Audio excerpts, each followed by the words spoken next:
You ask Tiger to calculate. This deals with finding the midpoint between 2 points. The midpoint between the 2 points is 67,9. Let's solve it step by step.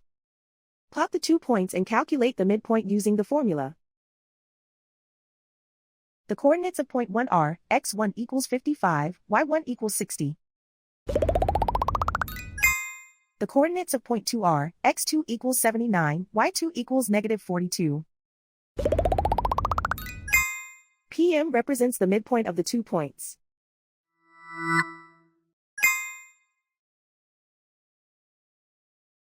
Use the x values in the midpoint formula to find the midpoints x. x1 equals 55. x2 equals 79. Simplify the arithmetic.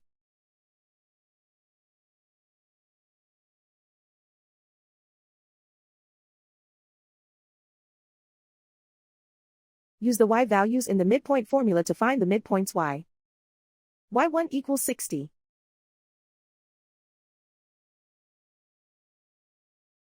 y2 equals -42.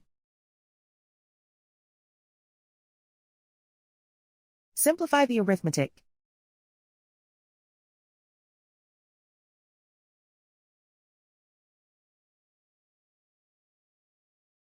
And so, the midpoint is 67,9.